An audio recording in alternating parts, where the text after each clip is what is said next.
बरसात के दिन है, सावन का महीना। आकाश में सुनहरी घटाएं छाई हुई हैं। रह रहकर रिमझिम वर्षा होने लगती है। अभी तीसरा पहर है, पर ऐसा मालूम हो रहा है शाम हो गई। आमों के बाग में झूला पड़ा हुआ है। लड़कियां भी झूल रही हैं और उनकी माताएं भी। 2-4 झूल रही हैं, 2-4 झुला रही हैं। कोई कजली गाने लगती है, कोई 12 मासा। इस ऋतु में महिलाओं की बाल स्मृतियां भी जाग उठती हैं। ये फुहारें मानो चिंताओं को हृदय से धो डालती हैं, मानो मुरझाए हुए मन को भी हरा कर देती हैं। सबके दिल उमंगों से भरे हुए हैं। घानी साड़ियों ने प्रकृति की हरियाली से नाता जोड़ा है। इसी समय एक बिसाती आकर झूले के पास खड़ा हो गया। उसे देखते ही झूला बंद हो गया। छोटी बड़ी सबों ने आकर उसे घेर लिया। बिसाती ने अपना संदूक खोला और चमकती दमकती चीजें निकालकर दिखाने लगा। कच्चे मोतियों के गहने थे, कच्चे लेस और गोटे, रंगीन मोजे, खूबसूरत गुड़ियाँ और गुड़ियों के गहने, बच्चों के लट और झुंझुने। किसी ने कोई चीज़ ली, किसी ने कोई चीज़। एक बड़ी बड़ी आंखों वाली बालिका ने वह चीज़ पसंद की जो उन चमकती हुई चीज़ों में सबसे सुंदर थी। वह गिरोजी रंग का एक चंद्रहार था।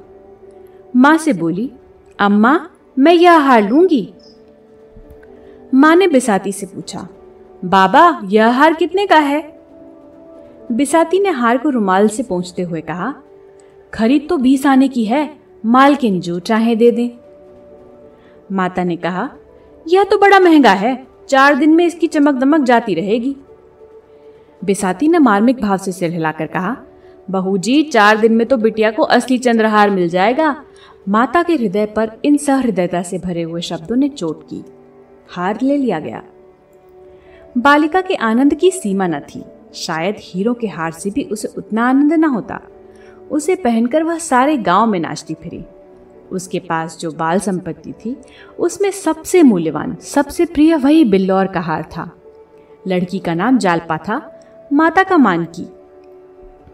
महाशय दीनदयाल प्रयाग के छोटे से गांव में रहते थे। वह किसान न थे पर खेती करते थे। वह जमींदार न थे पर जमींदारी करते थे। थानेदार न थे पर थानेदारी करते थे। वह थे जमींदार के मुख्तार। गांव पर उन्हीं की धाक थी। उनके पास 4 चपरासी थे, 1 घोड़ा, कई गाय भैंसे।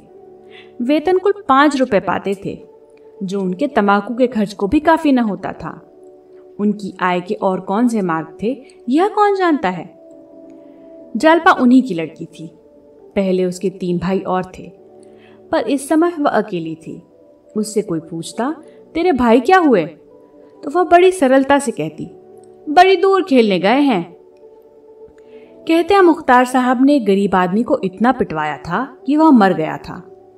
उसके 3 वर्ष के अंदर तीनों लड़के जाते रहे। तब से बेचारे बहुत संभल कर चलते थे।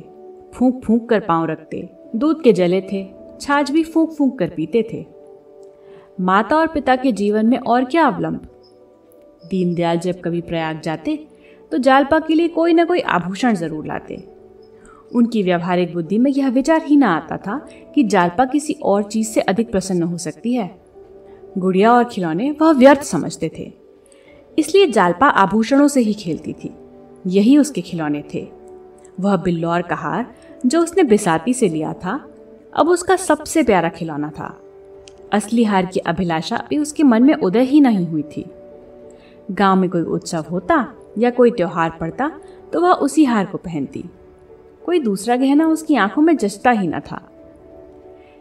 एक दिन दीनदयाल लौटे तो मानकी के लिए एक चंद्रहार लाए। मानकी को यह साके बहुत दिनों से थी। यह हार पाकर वह मुग्ध हो गई। जालपा को अब अपना हार अच्छा न लगता। पिता से बोली, बाबूजी मुझे भी ऐसा ही हार ला दीजिए। दीनदयाल ने मुस्कुराकर कहा, ला दूंगा बेटी। कब ला दीजिएगा? बहुत जल्दी। बाप के शब्दों से जालपा का मन न भरा। उसने माता से जाकर कहा, अम्मा जी मुझे भी अपना सा हार बनवा दो। माँ बोली, वह तो बहुत रुपयों में बनेगा बेटी। जालपा बोली, तुमने अपने लिए बनवाया है, मेरे लिए क्यों नहीं बनवाती? माँ ने मुस्कुराकर कहा, तेरे लिए तेरी ससुराल से आएगा। यह हार 600 में बना था। इतने रुपए जमा कर लेना दीनदयाल के लिए आसान न था। ऐसे कौन बड़े ओहदेदार थे। बरसों में कहीं यह हार बनने की नौबत आई। जीवन में फिर कभी इतने रुपए आएंगे, इसमें उन्हें संदेह था। जालपा लजा कर भाग गई, पर यह शब्द उसके हृदय में अंकित हो गए। ससुराल उसके लिए अब उतनी भयंकर न थी। ससुराल से चंद्रहार आएगा, वहां के लोग उसे माता पिता से अधिक प्यार करेंगे। तभी तो जो चीज ये लोग नहीं बनवा सकते वह वहां से आएगी।